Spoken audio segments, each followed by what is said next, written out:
Hello everybody, this is Astrid. This is yet another Thursday and I'm here with Spiritual Alchemy Show.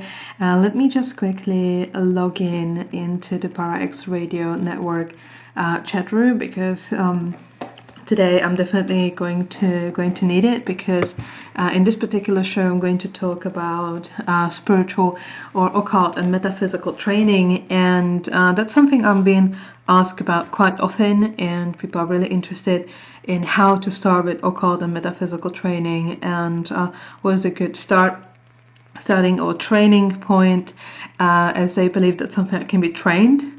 And so I decided to do this show, and I assume that people will have a lot of questions. So I'm going to be in the paraxradionetwork.com chat room. If you are listening to this show live, if you're listening from this show from the archive, then obviously you can't ask questions, but I believe it's not going to take anything interesting from the show. So if you think that this is a topic on which you're going to have questions, then please log in on paraxradionetwork.com/chat, where you can listen and you can ask questions. I'm going to respond to them now. So what is actually this whole idea of occult and spiritual and metaphysical training? What I mean by that?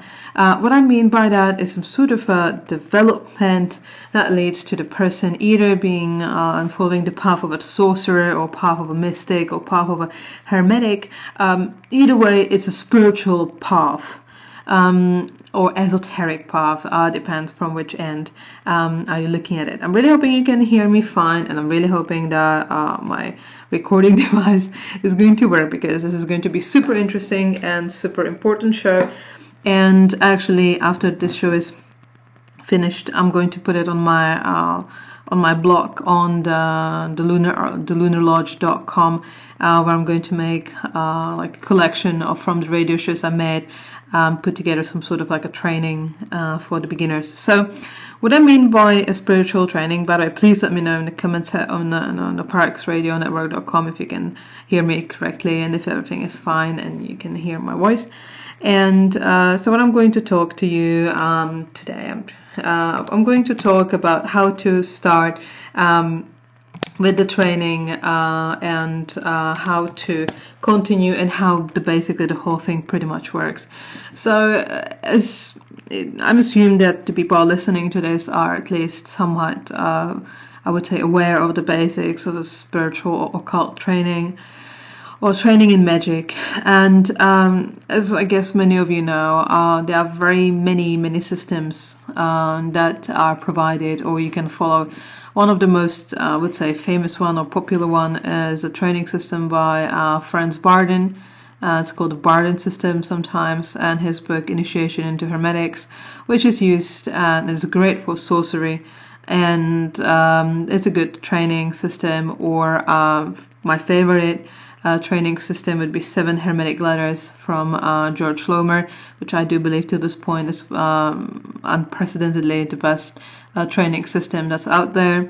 Or you can try and eventually join orders, all sorts of magical orders, starting from OTO, or you can go and join Freemasons. Even Freemasons claim not to have sorcery in their order, but you can join. Let's say if you're interested in mysticism, I would definitely recommend maybe more than Freemasons, Rosicrucians or Martinists, and in those orders or clubs or lodges, or just a training system for people who are not part of anything, you are usually going through some sort of steps, going through some sort of a system that is made to be universal, or somehow it's the same for a group of people who are following that particular path.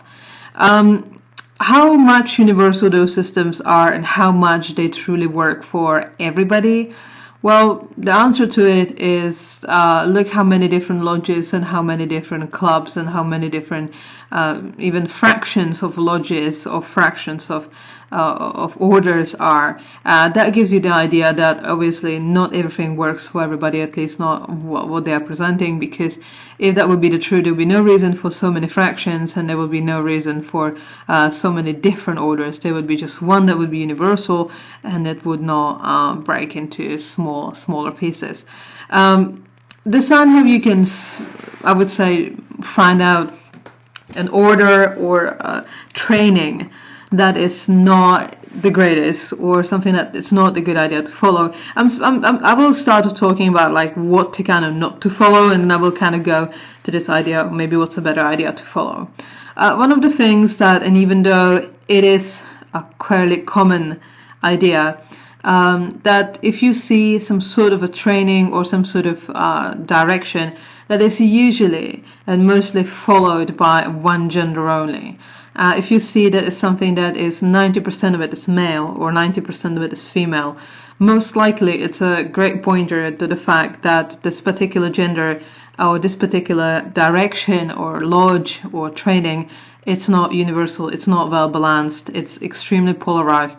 If it would be truly universal, it would attract roughly the same amount of men and roughly the same amount of female, as that's what true universal teaching can do. If it's something universal, it can only attract one gender.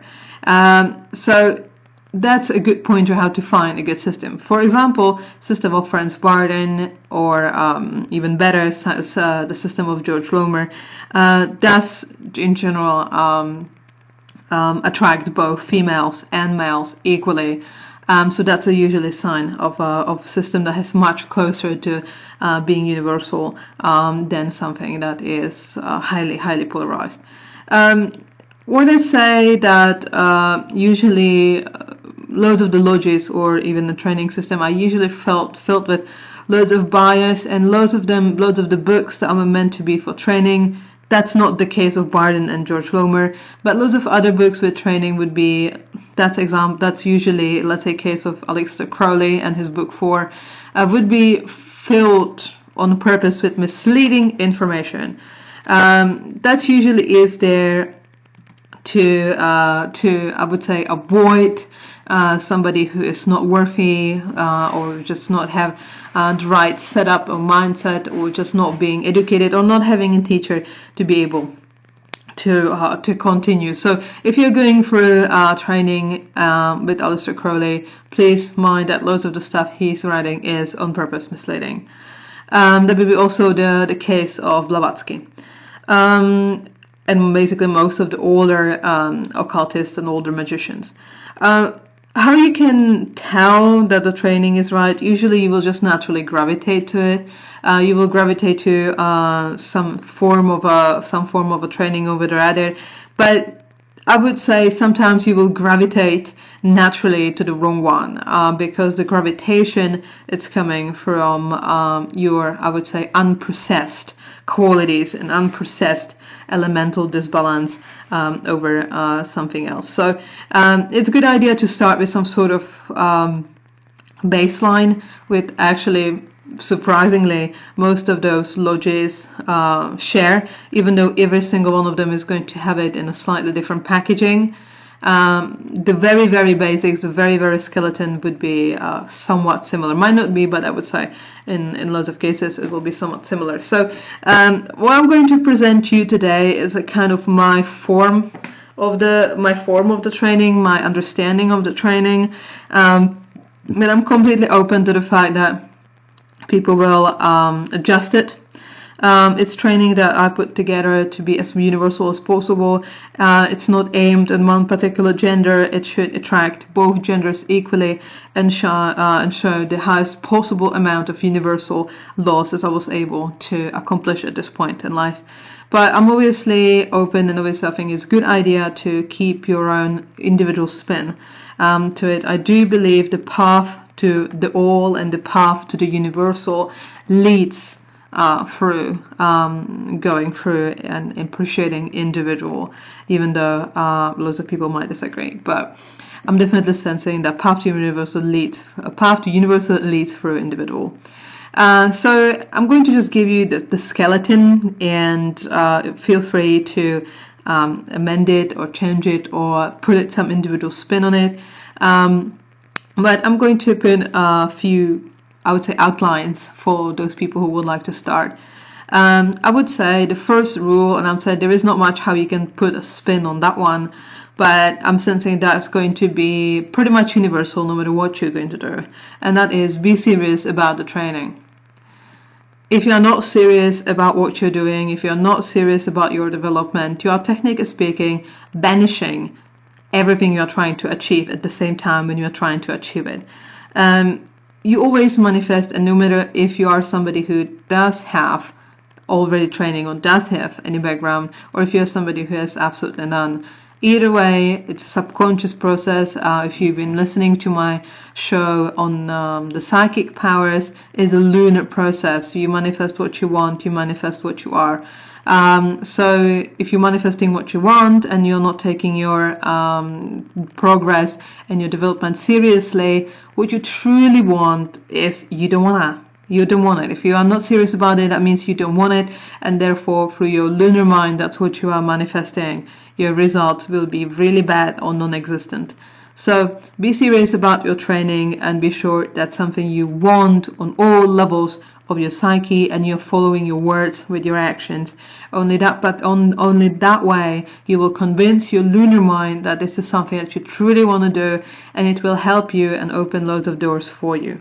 So rule number one, and that one there is no much spin that can be done about it, is be serious about the training.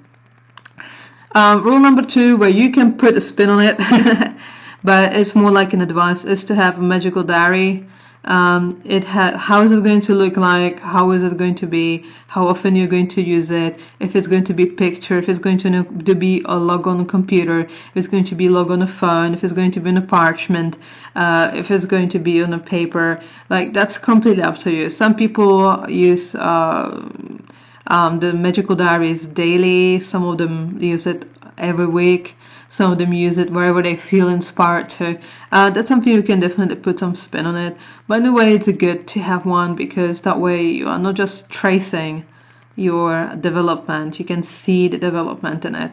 But like pretty much with everything, you feel like, oh my god, you found this, you learned this, you're going to remember it for sure. You don't remember it 2 hours after that. So for that purposes, for practical purposes, it's good to have a magical diary when you're writing all the information, you're writing logs of the rituals, you're writing logs of your development, and also you can writing and you will see your progress in it, and that's usually very encouraging, and that leads to the point number one, and that is be serious about your training. The more you believe in your training, the more successful you will be.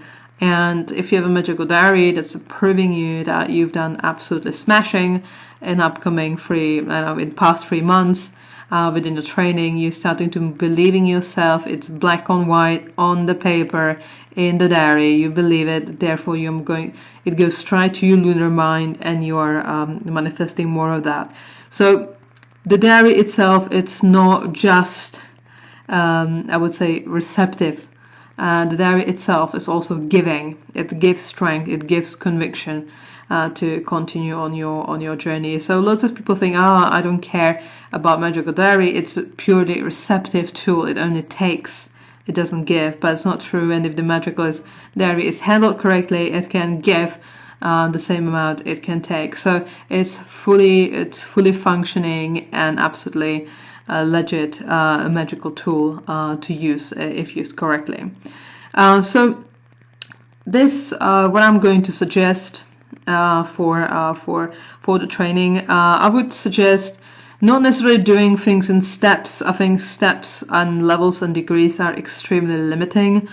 Not mentioning the fact that even though if people do manage to complete exercises or initiations of a certain step, does not mean they're truly on that step.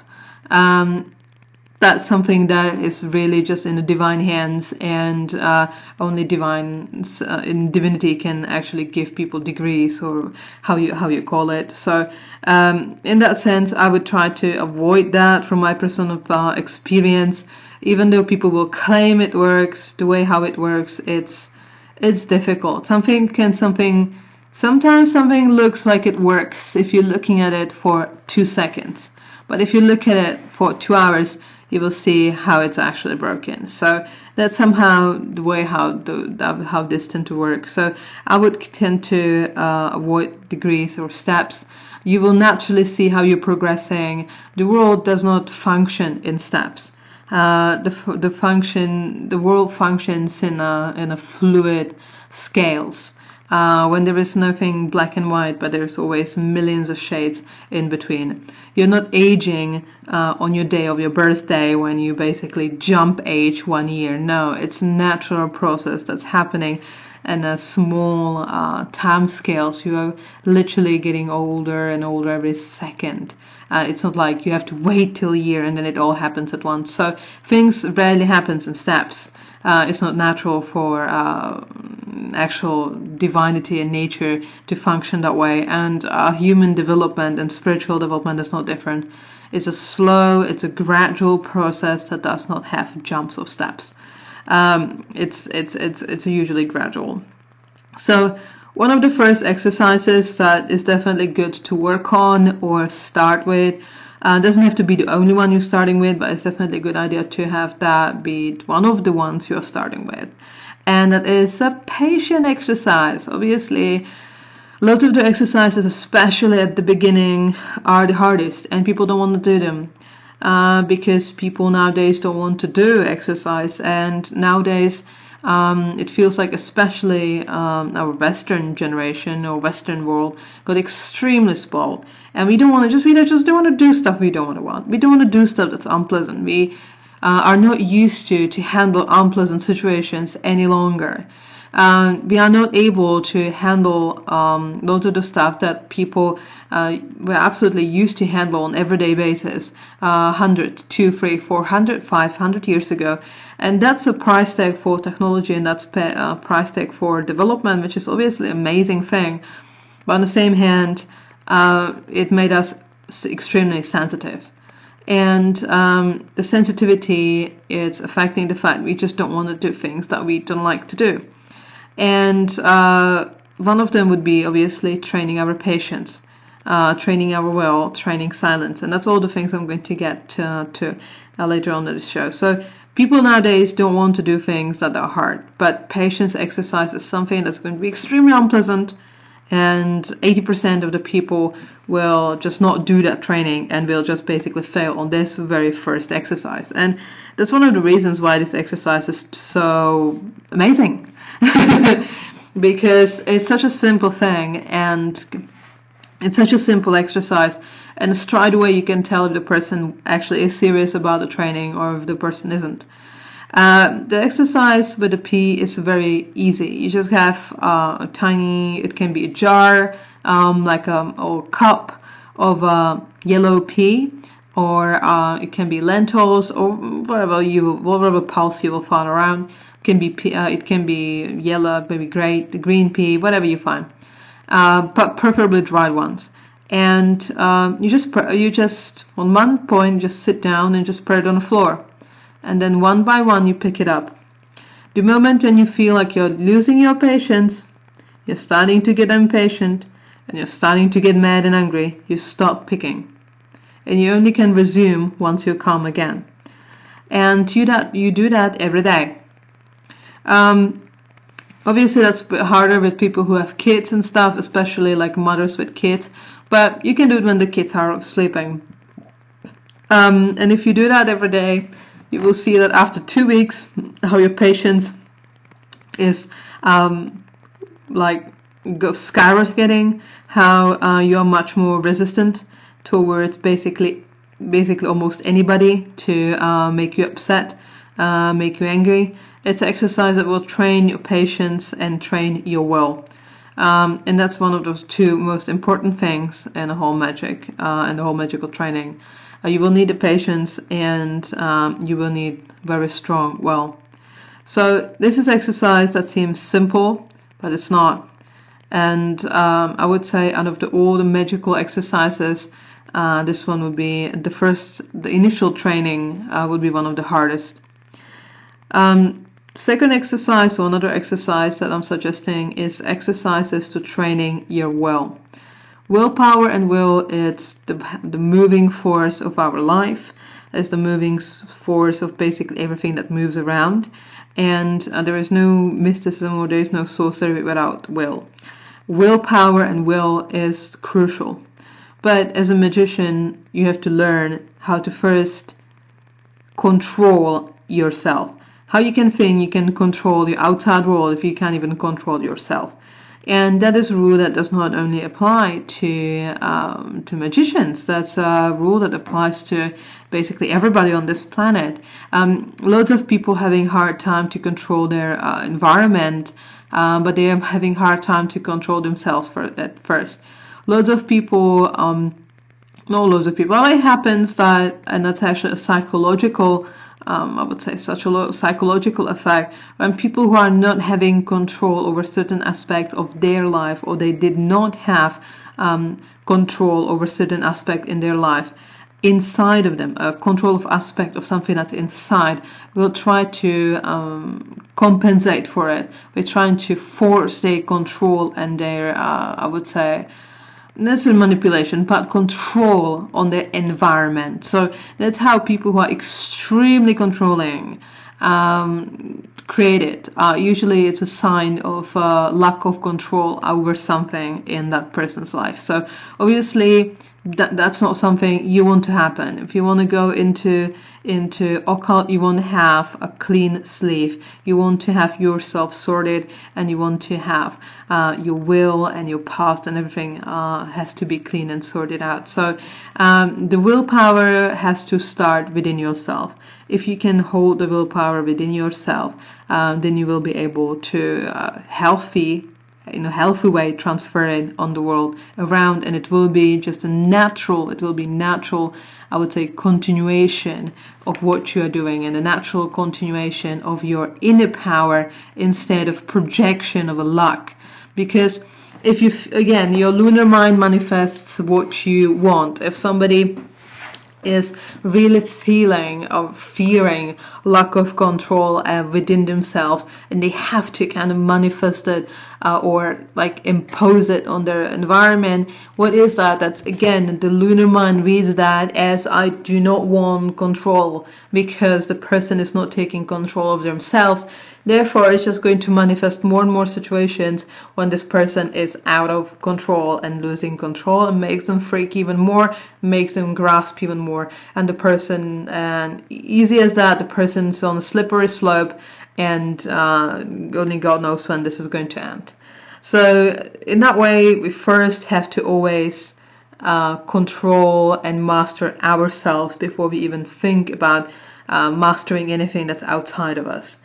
So the training without will be especially important for people with addictions, or I would say behavior that means prone to addictive behavior, focus disorder, which at current climate, especially with technology, we are basically almost everybody who has a Facebook and just needs to checking it, and just the first thing that you do in the morning, even when you're sleeping next to your loved one, is just to check your phone even before you even say good morning.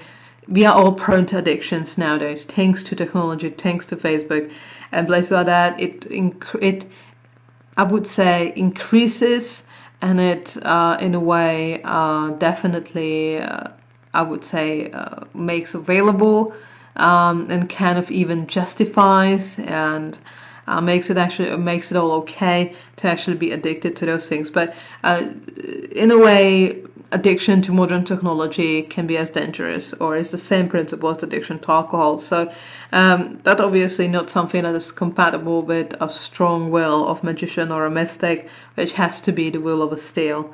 So I would definitely recommend, if that's your case, look into those things first before you even go into any sort of magical development. Why is it so important to actually make sure that you have yourself sorted out and everything is cleared and clean before you go into magical development? When you start following this path, doors will start to open. You will be able to channel more energies.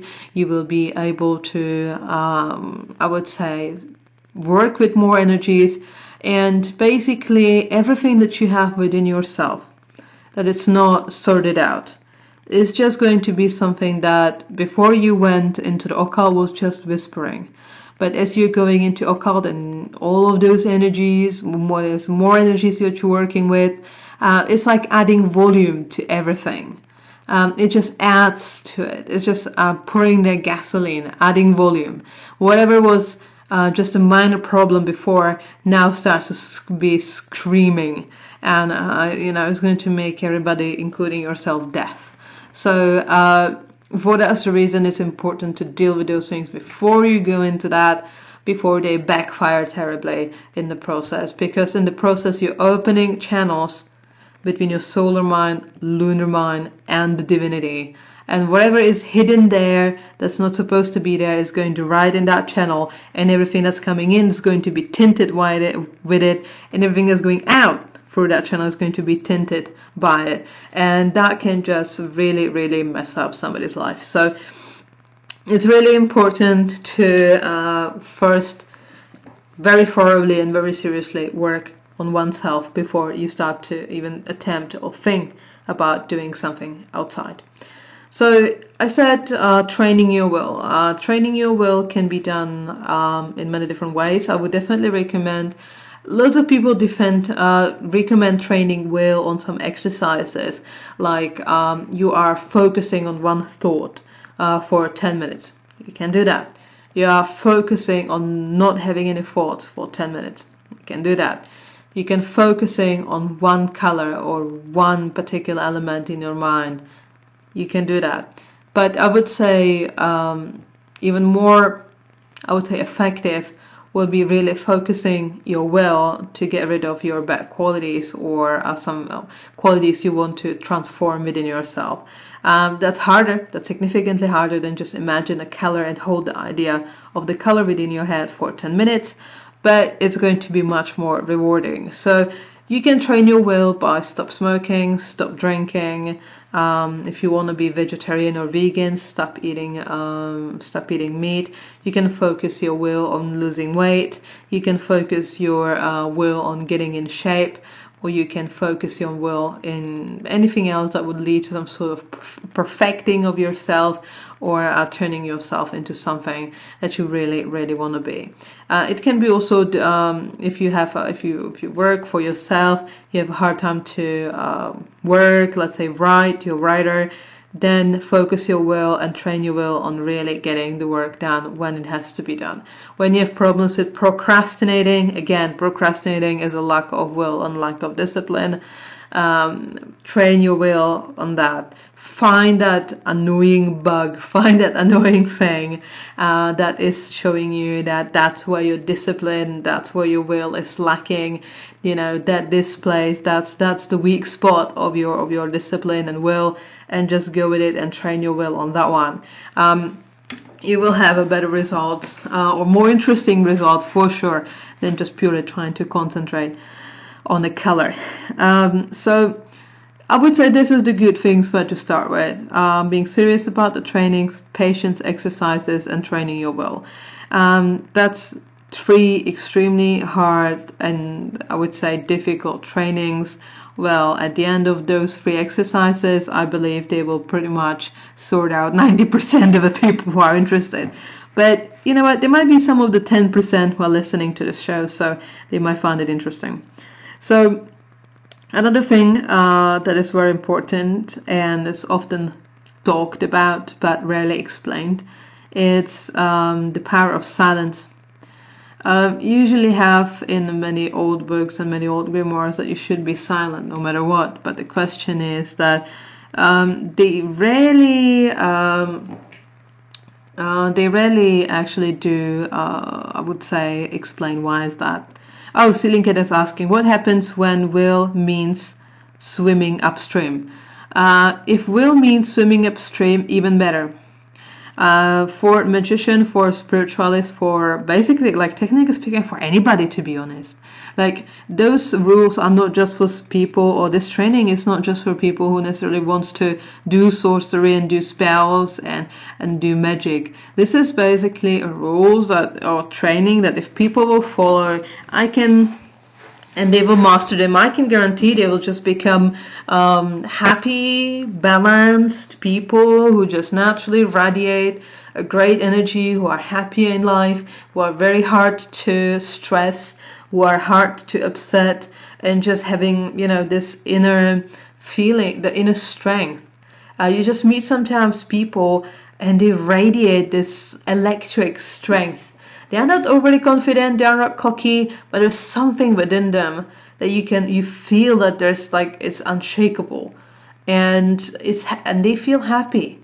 And that's feeling, or that's something, you know, this training, if you go through it, can truly develop within people, and that's a quality that outside of this training, usually one of the, I would say, few things that can actually create this feeling or create this balance and create this, I would say, strong, balanced personality, usually great tragedies. People who have that are usually people who went through like really traumatized experiences, and they managed to get out of them at the end of the tunnel. And this is what they get out of it. This strength and confidence, like silent confidence. It's not like in your face, I'm so confident, I have Porsche, I have Mercedes. No, it's silent confidence. So this training is, I would say, it's definitely useful for everybody, and not just for magicians. But for magicians, it's almost crucial to go through some sort of similar training to this one. So what happens when will means swimming upstream? I would say that obviously it's a positive event. That's something that's great, and you should do it because it's going to train your will like nothing else. And again, magicians need to have will really out of steel. So after you manage to get to those through the patience exercises and training your will, and you will be most likely going upstream anyway. Like if you're training your will and you are trying to get your will at the point where it's lacking, like with addictions like smoking or alcohol, like it's always going to be hard to train your will. Then you can start, and this one is easy, with the basic energy exercises. Basic energy exercises usually mean you can just try slowly, just concentrating energy between your hands, or you have to walk barefoot and just concentrating on them and feeling the ground through your feet, and feeling the energy coming out of it. And very basic exercises. You can just hold an object that you don't know and try to feel the energy of the object. You can just feel or think about energy of the colors. So there is loads of things you can potentially do with the energy exercises. But I would say start easy. Start slow. Feeling different energies of light, feel the energy of fire, feel the energy of water. You can just like your hands in water and just kind of feeling the energy, feeling the quality of that element. You can go for elements. Obviously, you're not supposed to put like hands in the fire, but just like kind of from a sensible distance, just kind of looking at the fire, feeling it. Same with air, same with water, same with earth.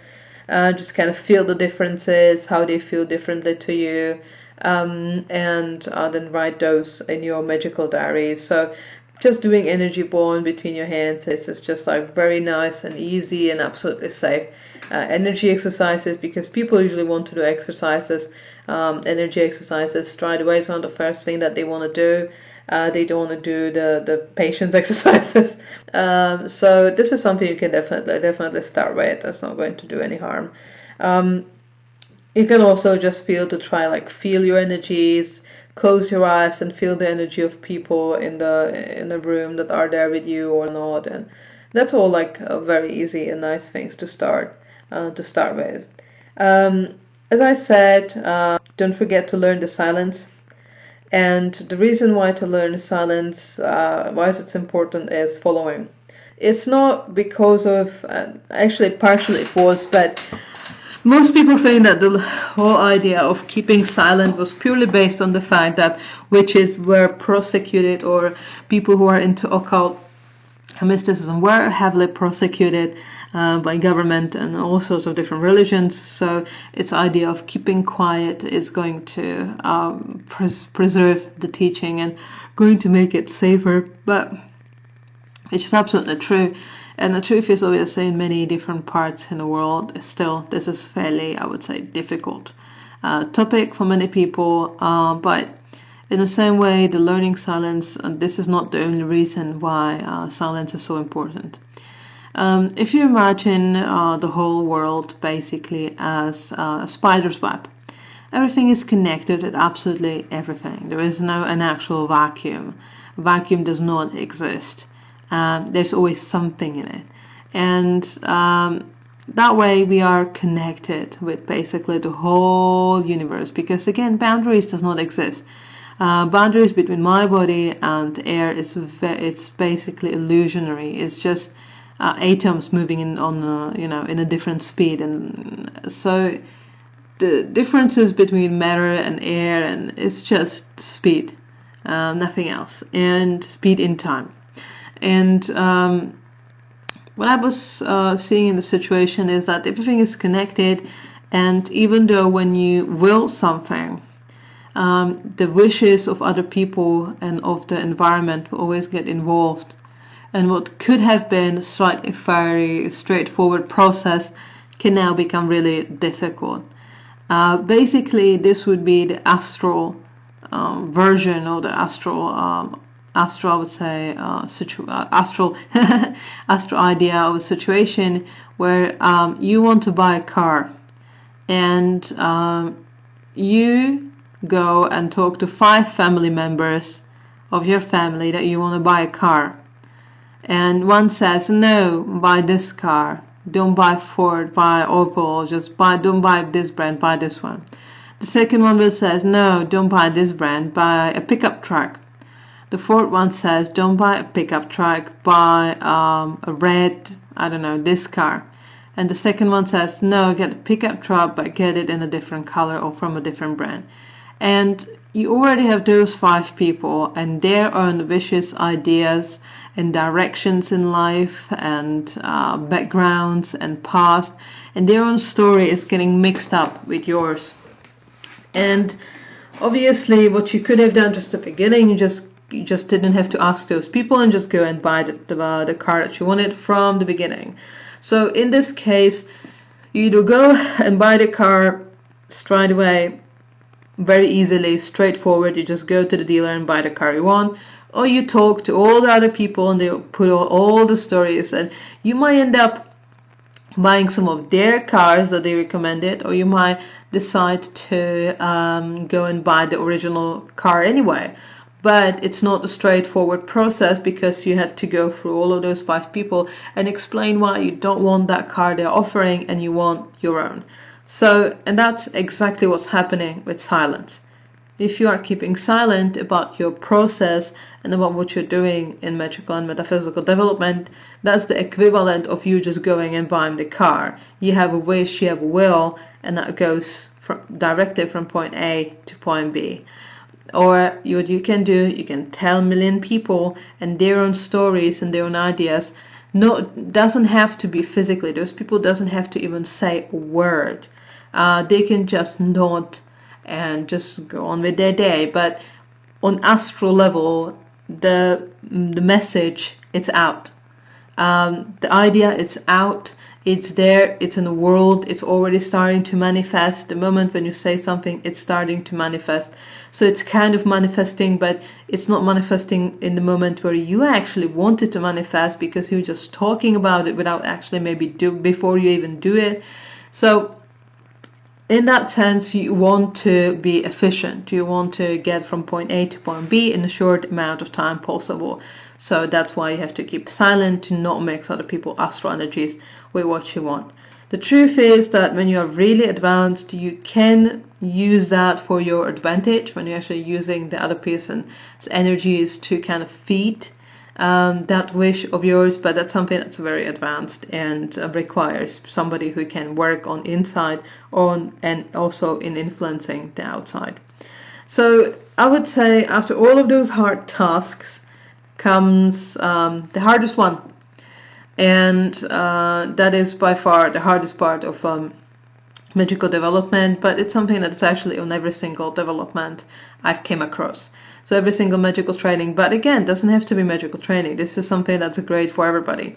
And that's the hardest part, is introspection. Introspection, introspection, introspection. The most difficult and the most important. That's why I was saying that's very important to truly have yourself sorted. You're first cleansing and perfecting the microcosm before you go and join the perfect macrocosm. You have to be on the same level before you decide to truly go and match with wherever you want to match with. So what is introspection? It's a very painful and long process when you're going through your personality of who you are, how you're acting, how you're reacting, acting and reacting in this world, and you're basically trying to perfect it. If you want your wishes to be fulfilled, if you want the world around you to perfectly listen to what you're saying and what you're going to tell it, you yourself have to have the mind that's out of gold. That is, again, a hard process, but what you're trying to do is to become a master of all elements, and master of all elements within yourself. That means you're trying to build your character to truly represent the best out of 4 elements. So for the element of fire, who tends to be the representation of will and ambition, you want to get the best out of fire. So you want to be honest, you want to be brave, you want to step up for people when they've been talking down to, you want to step up towards injustice, you want to be honest, you don't want to lie, you want to be straightforward, you don't want to be cunning, you want to be really just like straightforward and just have the best possible qualities of fire. You want to get rid of the negative qualities of fire, which is obviously many of the positive ones and many of the negative ones. I'm just kind of giving examples. And the negative ones, for the negative fire would be being extremely rude, being mean, being very crude to people, being sometimes overly aggressive, being very selfish. That would be all the negative qualities of fire. So you want to perfect your fire within yourself. Then you want to perfect your air. Air means, in a positive form, means great rational and technical thinking. It means also creativity. It just means logical learning, being very well educated, being knowledgeable, being outspoken, just perfecting the idea of air within yourself. Obviously, the negative air qualities that you're trying to get rid of is being reckless, not being grounded well, changing your mind often, and that's the thing, again, you don't want, because you want the perfect air within yourself. The earth obviously means being well grounded, being eventually even good with business, being good with money, and in general being back down to earth and being very practical. Earth in its negative spin will be laziness, will be procrastination, will be greed, will be sometimes being too stubborn. So again, you are trying to perfect the earth within yourself. And then with water represents emotions and feelings. So you want to have the best out of water, which is being compassionate, being loving, being caring, being in a way being peaceful, being accepting. And the negative qualities of water will be overly emotional, being hysterical, being sometimes just having outbursts of uncontrolled emotions, and or being really just going into like those watery pits of a self-pity and poor me, I feel so sorry for myself. Like that's the negative sign of water. So you want to be with your introspection, you want to be the master of all elements within yourself.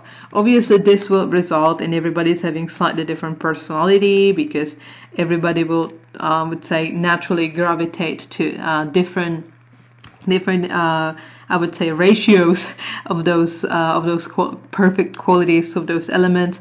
Somebody will be really brave, somebody just will be more rational and more compassionate. It will be kind of like natural that those mixture will create different personalities. But I would say perfecting all elements within yourself will mean you are going to perfect yourself. And from the position of being perfected on those levels of, let's say, through the 4 elements, then in that state and that state only, you can start to actually entering the outside world of magic. So people like that who actually does have this, who did master the 4 elements and within themselves, it's usually people who we truly admire. It's a people who have somehow very, I would say, almost an eerie aura around them. So let's say somebody who I did not met on my own, but who is showing signs of perfecting of all 4 characters, at least in his marketing profiles. It would be Steve Jobs. Steve Jobs was somebody who was openly showing all 4 elements being mastered. Again, I didn't talk to him, so I haven't spent any time with him. I don't know anybody who knows him or who knew him, but that's what I can tell from the marketing image. He looked like somebody who is honest and brave, who is ambitious, obviously, but who is ambitious in somewhat healthy way. We can see the perfected air. He looks rational, inventive, would say very knowledgeable. Again, perfected air. On the same hand, Earth, he looks grounded. He seems to he's good with money, good with business, and very hardworking. Again, perfected Earth. And then we see the water on him. Like, he always looked like kind of compassionate and have this like nice vibe, loving, caring vibe in his eyes, like nice person to hang out. And that's water being perfected. So people like that have something. It's like there is something about them. It's like our lunar mind is picking up on that, some sort of perfection, and it's always usually very, very drawn to us. So one of the most important part of the development and kind of comes out of this is having strong morals. Some people will say, oh, but you don't have to. You can be a black magician. You don't have to have strong morals.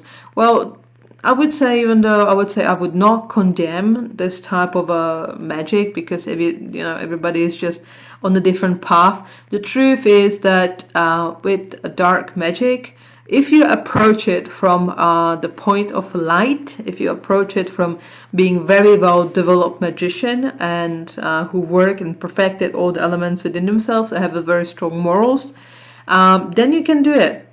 But it's something that you have to approach from the up. You have to go from up, down. You have to go from light to darkness. If you will try to come from darkness to light, it will be significantly more difficult and in many cases more painful.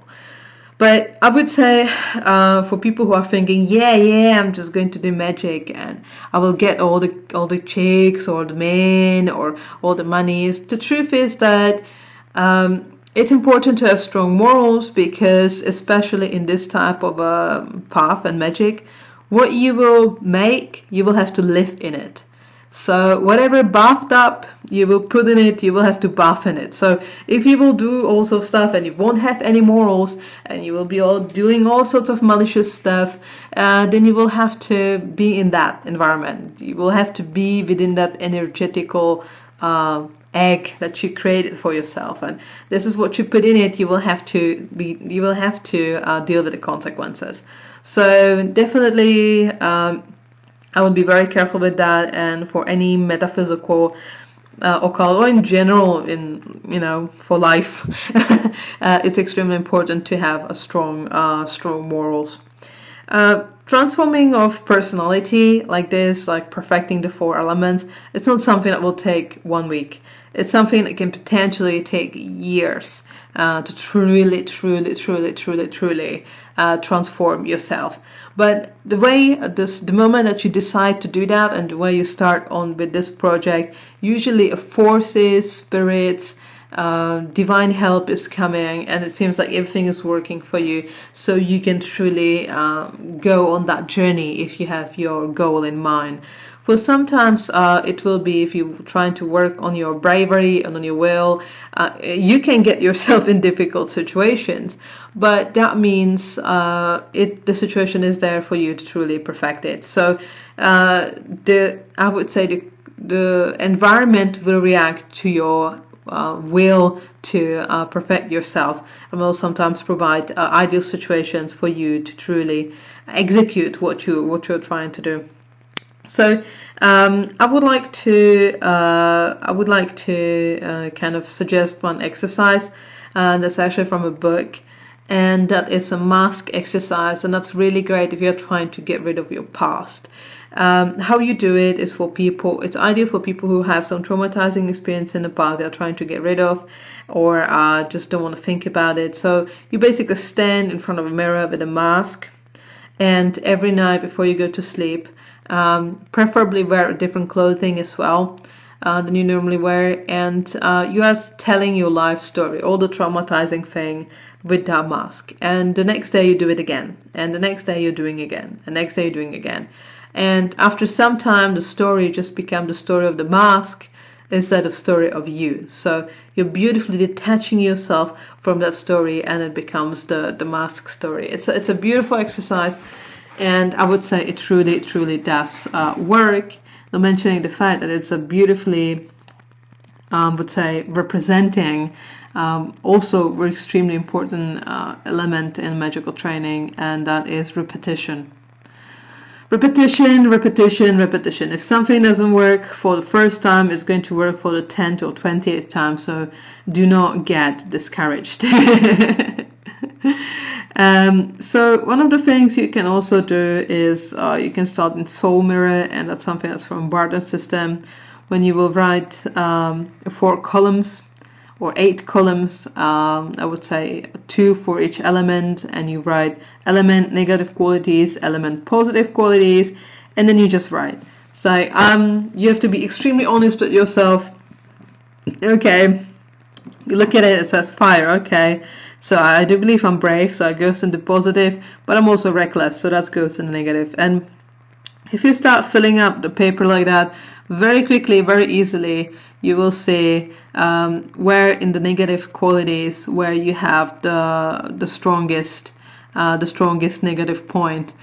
Some people will have loads of them, loads of negative qualities in the negative air column. Some people will have it in the negative earth. Some people realize, I'm too lazy, too greedy, too much, negative earth. So something like that can give you definitely a good starting point of where you need to work in, which element you need to balance out the most, and which element is the one that you need to more bring in. It will also show you like, okay, I know I'm compassionate, but that's pretty much it, so I need to bring more positive perfection of water, or more positive water traits. So this is something that if you manage to do, and again it might take years, but this is a good starting point of any development of a human being, either physical or metaphysical. And it's a process that might not be what people might imagine, that's really the first steps that you should take if you want to become sorcerer or hermetic or mystic, because no, it's not throwing energy balls, it's actually this. But it's a process that will not just change yourself obviously as a person, but will consequently change your whole environment and your whole situation where you are at. And I would say in almost 100% cases it does change it for better once this is achieved. So this is what I had for you for today's show. I'm really hoping you enjoyed it. It was a part of the whole kind of series I'm going to put together on my website on a blog post. In case you just got to this show and haven't got the time to listen to it from the beginning, I would definitely recommend to either look at the archive, to which you can get from the Parax Radio website, but there's like this tiny tab that says shows, and that should take you to the Mixcloud of this show, or you can have a look at the show at www.thelunarlodge.com, where you can find like the whole archive and the blog posts and other stuff. You can also find me on Facebook, so I would definitely recommend to look for the Lunar Lodge on Facebook, because that's where I'm posting updates. So this is what I can have for you. I'm planning to have more guests. I'm going to have a special guest for a Christmas special. The Christmas special, I think I can say it. The Christmas special is going to be about heretics, which I think is actually really funny. So we're going to have heretics on a Mudland talking about heretics on a Christmas special. And I'm going to be looking forward to hear you and talk to you next week. And I'm really hoping you are now all ready and I would say motivated to start with your spiritual development. Thank you so much and have a wonderful day.